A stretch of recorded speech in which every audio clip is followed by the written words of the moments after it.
우리는 하나님의 아들이 이 땅에서 나신 것에 대하여 살펴보았습니다. 죄 없는 인간의 생명, 죄 없는 사람의 생명일 뿐만 아니라 하나님의 아들의 생명이 이 땅 가운데 어떻게 탄생하셨는지에 대하여 살펴보는 것도 참 의미가 있지만, 그러나 하나님이신 그 예수 그리스도께서 이 땅에서 어떤 삶을 어떤 방향을 향하여서 어떤 순간을 사셨는지를 살펴보는 것도 참 의미가 있습니다. 지금 우리가 밟고 있는 이 땅에 그분이 오셨고, 지금 우리가 들이키고 있는 이 공기 속에 그분이 오셔서 우리와 같은 삶을 사셨다라는 것은 참으로 신비롭고 놀라운 일임과 동시에, 또한 우리가 이 땅에 사셨던 하나님의 생명이, 하나님이 이 땅에서 무엇을 위하여 어떤 방향을 향하여 어떻게 사셨는가를 살펴보는 것도 참 의미가 있는 것이죠. 오늘 본문 말씀은 이제 예수 그리스도께서 본격적으로 그의 삶을 시작하시면서 어떤 방향으로 나아갈 것인지를 보여주는 개략적인 그런 방향들을 보여주는데, 예수 그리스도는 먼저는 말씀을 이루기 위한 삶을 살았다라고 우리에게 이야기해 주고 있습니다.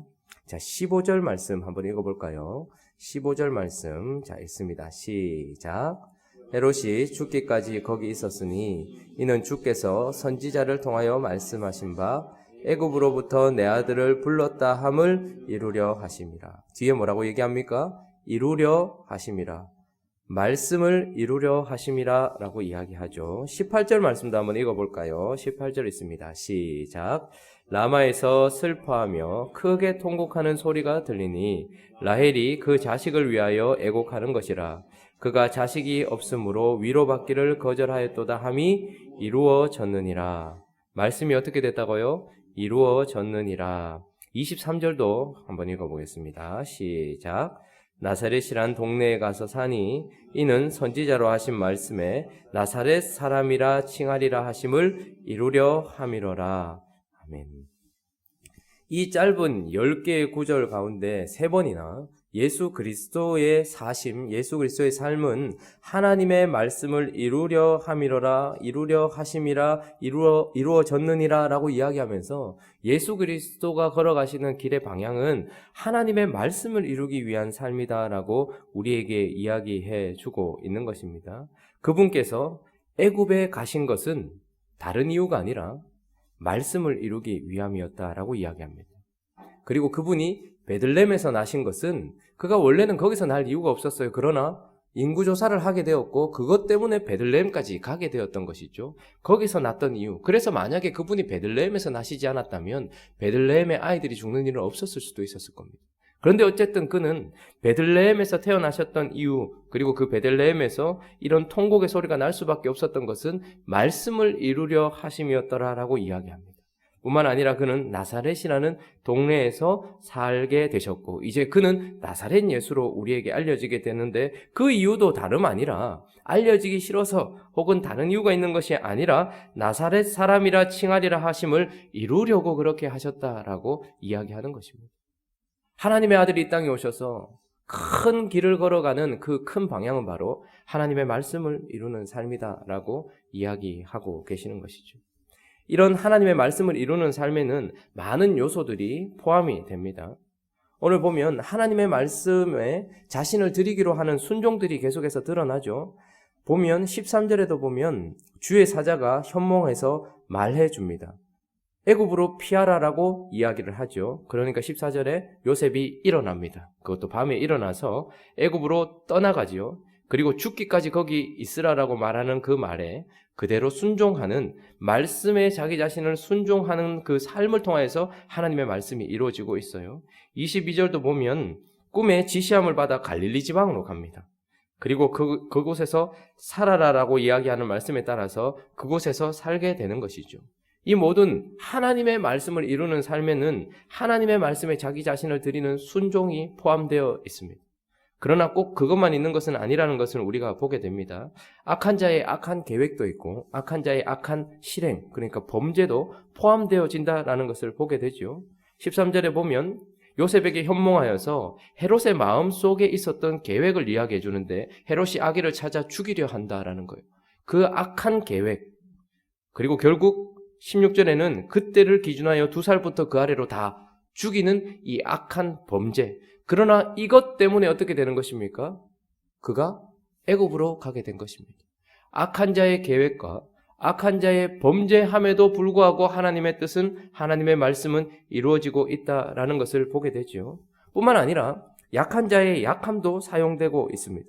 22절에 보면 21절부터 요셉이 이제 헤롯이 죽었다라는 이야기를 들었습니다. 그 이야기를 듣고 다시 유대 땅으로, 이스라엘 땅으로 돌아와서 유대 지방에 살려고 하는데 헤롯 대왕만큼이나 그보다 더 악랄하다고 하는 아켈레오가 유대 지방을 통치하게 된 거예요. 헤롯의 자식 셋이 갈라놓고서 땅을 통치했는데 유대 땅에는 아켈라오가 온다라는 거예요. 그 말을 듣고 어떻게 했습니까? 요셉이 무서워했습니다. 두려웠던 것이죠. 그래서 그가 지시함을 받아서 어디 지방으로 가는 거예요? 유대 지방이 아니라 갈릴리 지방으로 가는 거예요. 이것은 그가 두려움을 가지고 있었던 약함 때문에 나사렛이라는 동네에서 살게 되는 말씀을 이루게 되는 통로가 되는 것입니다. 하나님의 말씀에 자기를 순종함으로 드리는 것도 하나님의 말씀을 이루지만 악한 자들의 악함과 약한 자들의 약함도 이 모든 뜻을 이루는데 사용된다라는 것이고, 또 하나는 적극적인 하나님의 개입도 하나님의 말씀을 이루는데 함께 동참하게 된다는 것을 보게 됩니다. 15절에 보면 내 아들을 불렀다 함을 이루려 하심이라 이렇게 얘기하죠. 이루려 하심이라. 이 말씀의 원어적인 의미는 적극적으로 개입하여서 그것을 이루었다 이 말입니다. 23절에도 보면 나사렛 사람이라 칭하리라 하심을 이루려 함이라. 이 이루려 함이라는 단어도 적극적으로 하나님이 개입하셨다라는 거예요. 그래서 마리아의 태에서 잉태하도록 혹은 베들레헴에서 태어나도록 할 때에는 우리의 순종도 포함되지만 하나님이 적극적으로 개입하셔서 그렇게 할 수 있도록 하나님의 개입이 있었다라는 것입니다. 그러니 하나님의 말씀을 이루는 삶에는 하나님의 적극적인 개입도 포함되지만, 그러나 하나님의 소극적인 허용도 포함된다라는 것을 우리에게 보여주는데, 18절에 보면 라마에서 슬퍼하며 크게 통곡하는 소리가 들리니 라헬이 그 자식을 위하여 애곡하는 것이라. 그가 자식이 없으므로 위로받기를 거절하였도다 함이 이루어졌느니라. 여기에서는 이루려 하심이라라는 똑같은 단어이긴 한데 다른 의미가 포함되어 있습니다. 이루어졌느니라 이 말은 하나님이 적극적으로 개입하셔서 베들레헴에서 아이들을 죽이도록 헤롯을 일으켰다라는 것이 아닙니다.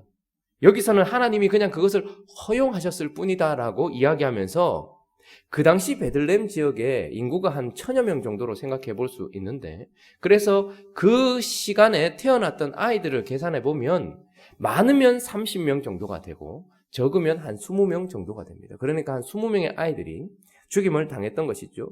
그러나 이 일이 이미 예언되어 있었고 이것이 이루어졌는데, 이 이루어짐은 하나님이 적극적으로 개입하셔서 헤롯을 일으켜서 죽이게 만들었다는 것이 아니에요. 헤롯은 자기 속에 있었던 그 악함을 제어하지 아니하고 스스로가 아이들을 죽였다라고 이야기하는 것이죠. 그러나 이것을 하나님께서 만약에 허용하지 않고 허락하지 않았다면 이루어지지 않았을 겁니다. 그러나 하나님은 하나님의 말씀을 이루기 위하여서 그대로 내버려 두심이라는 허용도 하셨다라는 것이죠. 그러니까 하나님의 말씀을 이루는 데는 믿음의 사람들의 순종도 사용되고 악한 자들의 범죄도 사용되고 약한 자들의 두려움도 사용되고 하나님의 적극적인 개입도 하나님의 소극적인 허용도 모두 포함하여서 하나님의 말씀이 이루어지는 거예요. 그래서 우리는 아무것도 두려워할 필요가 없습니다. 왜냐하면 하나님의 말씀은 반드시 성취되기 때문에 그런 것입니다. 그러나 예수 그리스도는 그 반드시 성취될 하나님의 말씀을 붙들고서 그 말씀을 이루기 위한 삶을 사셨다라는 것을 우리에게 이야기하고 있는 것이죠. 하나님의 아들이 이 땅에 오셔서 말씀을 이루기 위한 삶을 사셨다라고 오늘 본문은 우리에게 이야기해 주고 있습니다. 또 한 가지 큰 어떤 방향성과 길이 보이는데, 그것은 바로 우리를 대신하시고 또한 구원하는 삶을 사셨다, 구원하기 위한 삶을 사셨다라는 것을 보게 됩니다. 우리 15절과 18절을 다시 한번 읽어볼까요? 자, 15절 읽습니다. 시작. 헤롯이 죽기까지 거기 있었으니 이는 주께서 선지자를 통하여 말씀하신 바 애굽으로부터 내 아들을 불렀다 함을 이루려 하심이라. 자, 18절. 라마에서 슬퍼하며 크게 통곡하는 소리가 들리니 라헬이 그 자식을 위하여 애곡하는 것이라. 그가 자식이 없으므로 위로받기를 거절하였도다 함이 이루어졌느니라. 자, 지금 호세아서 11장 1절 말씀이 이루어졌다라고 이야기를 해요. 애굽으로부터 내 아들을 불렀다 함. 이 말은 호세아가 하나님의 백성, 하나님의 아들인 이스라엘을 하나님께서 어떻게 하셨다고요? 애굽에서 종노릇하고 있었던 그들을 불러내어서 구원해 주셨다라는 과거형으로 회상을 하면서 했던 말입니다. 그런데 그 말씀이 지금 예수 그리스도의 삶 속에서 고스란히 다시 그 역사가 드러나고 있죠.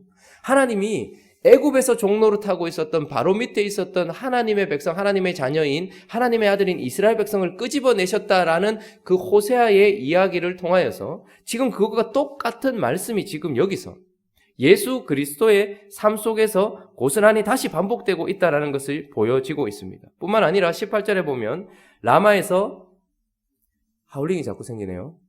라마에서 슬퍼하며 크게 통곡하는 소리가 들리니 라헬이 그 자식을 위하여 애곡하는 것이라 그가 자식이 없으므로 위로받기를 거절하였도다. 이 말씀은 예레미야 31장 15절에 우리가 살펴봤던 말씀이죠. 무엇입니까?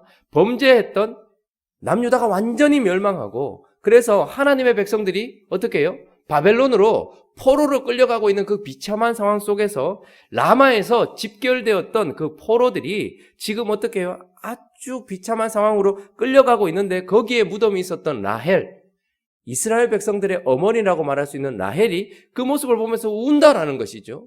그러니까 이스라엘 백성들의 실패한 역사를 지금 이야기하고 있고 그 이스라엘 백성들이 실패했던 역사가 예수 그리스도를 통해서 다시 재현됨으로 말미암아서 예수님은 그의 삶과 인격 속에서 실패한 이스라엘 백성들을 대신해서 다시 순종하시고 다시 이루어내시기 위하여 지금 이 일을 하고 계신다라는 것입니다. 하나님께서 이스라엘 백성들을 어떻게 하셨습니까? 종노릇하고 있었던 그들을 끄집어내셔서 구원해 주셨습니다. 그러나 결국 그들은 멸망했죠. 실패했단 말입니다. 바벨론의 포로로 끌려가면서 끝이 났어요. 그런데 지금 예수 그리스도는 그때 있었던 역사를 고스란히 자기의 삶 속에서 재현해 내시면서 어떻게 하시는 거예요? 실패했던 그들을 대신하여서 이제 두 번째 아담이 되셔서 다시 하나님의 아들로서 그 일을 이루어내고 계시는 것입니다. 그래서 우리가 앞으로 계속해서 살펴보면 그분이 마치 홍해를 건너면서 세례를 받았던 이스라엘 백성들의 역사를 다시 재현하시듯 그분도 세례를 받으실 것이고 또한 광야에서 그들이 시험을 받았던 것처럼 예수 그리스도는 시험을 받으실 것입니다. 그러니까 그분의 모든 삶은 실패한 이스라엘 백성들의 삶을 다시 재현하고 있는 것이죠. 왜요? 우리를 대신하셔서 우리가 드려야 될 순종을 그분이 이루시기 위하여서 그 삶을 살고 계신다라는 것입니다. 뿐만 아니라 그분은 또한 우리를 구원하기 위하여서 삶을 사십니다. 우리를 대신하셔서 이제 23절을 한번 읽어볼까요? 자, 23절 있습니다. 시작.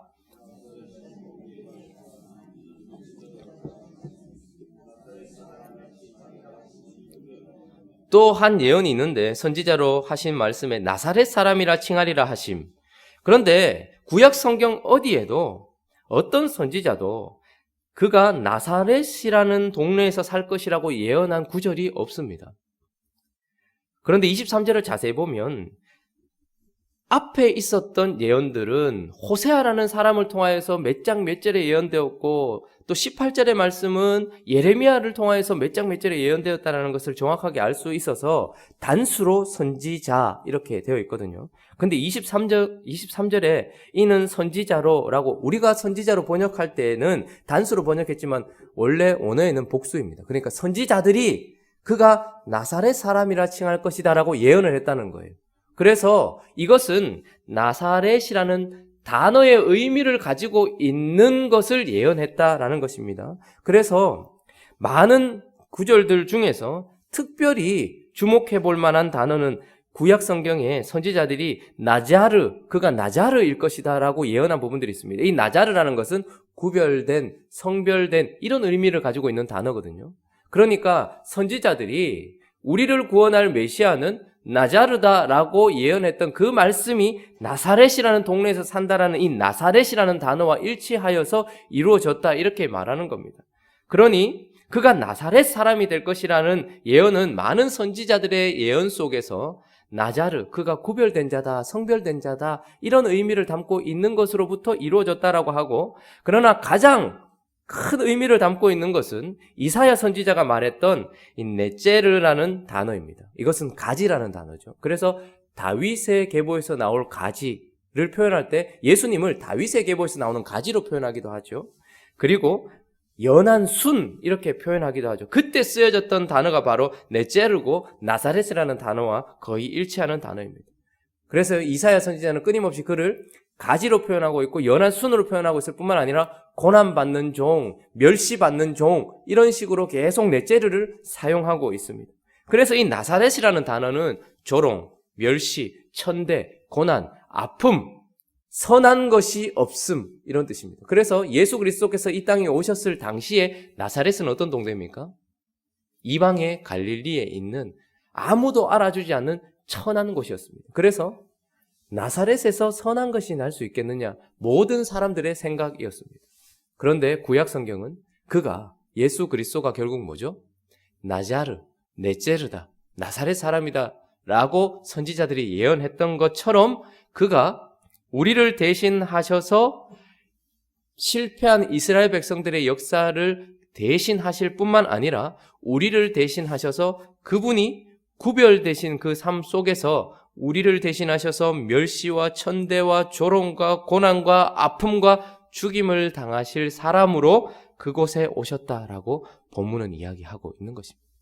그러니 예수 그리스도는 하나님의 말씀을 이루기 위한 삶을 사셨던 거룩한 하나님의 길을 보여주시는 분일 뿐만 아니라 우리를 대신하기 위하여, 그런데 어떤 것을 대신하기 위하여? 우리의 고난과 아픔과 멸시와 천대를 대신 받고서 우리를 구원하기 위하여 이 땅에 오셔서 그 길을 걸어가신 분이다 라고 이야기를 하고 있는 것입니다.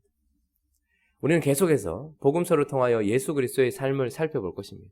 그것을 통하여서 하나님의 자녀는 어떤 삶을 살아가는가에 대한 표본도 보게 될 것이에요. 하나님의 말씀을 이루는 삶을 예수께서 계속해서 사실 것이니까요. 그러나 그 삶을 우리가 주목하여 보고 있는 이유는 무엇이냐면 그 한 걸음 한 걸음이 하나님의 말씀을 이루는 삶인가 동시에 저와 여러분들을 구원하기 위하여 가셔야 했던 길이고 가셨던 길이다라는 것입니다. 그래서 그분의 삶은 우리를 구원하기 위한 삶이었다라는 것을 본문이 계속해서 이야기해 주고 있기 때문에 매우 소중한 것입니다. 그래서 예수님의 삶은 하나님의 삶일 뿐만 아니라 나를 위한 삶이다 라고 이야기해 주시는 것이죠. 예수 그리스도의 삶을 우리가 계속해서 주목해 보면서 그분이 어떤 삶을 사셨는지 우리의 마음 가운데 새길 뿐만 아니라 그분이 걸어가셨던 모든 어두운 곳, 모든 아픔, 모든 슬픔, 모든 조롱, 모든 비난, 모든 죽음까지도 그 모든 것들이 다 나 때문이었다라는 것을 기억하고 그것 때문에 내가 살았다라는 것을 잊지 않으면서 그분의 삶에 감사하고 또한 그분의 걸어가셨던 길을 따라가기로 다짐하는 행복한 우리 교회 되시기를 예수 그리스도의 이름으로 축원합니다. 같이 한번 기도하며 또 나가도록 하겠습니다. 위대한 삶을 살았던 사람들의 위인전이나 어떤 그런 역사들을 살펴보는 것은 의미 있습니다. 그러나 우리는 위대한 삶이 아니라 구원하신 삶을 살았던 예수 그리스도의 삶을 살펴보고 있습니다. 하나님의 말씀을 이루려 삶을 사셨던 그분, 그러나 더 큰 그림은 우리를 대신하셨던, 실패한 우리를 대신하셔서 그곳에 다시 오셔서 성공하시고 이루어내실 뿐만 아니라 우리의 천함과 우리의 조롱과 멸시와 우리의 모든 것들을 위하여 나사렛 사람이 되시려고 이 땅에 오셔서 나사렛 사람으로 사셨던 그 예수 그리스도께 감사하는 오늘 이 아침 되었으면 좋겠습니다. 오늘도 우리는 걷겠죠. 오늘도 우리는 걸을 것입니다. 그 걸음을 걸으시면서 그분이 걸으셨던 걸음에 일치하는 삶을 살기로 다짐하는 오늘 이 아침, 그리고 각자의 기도 제목들을 가지고 함께 기도하는 이 아침이 되기를 바랍니다.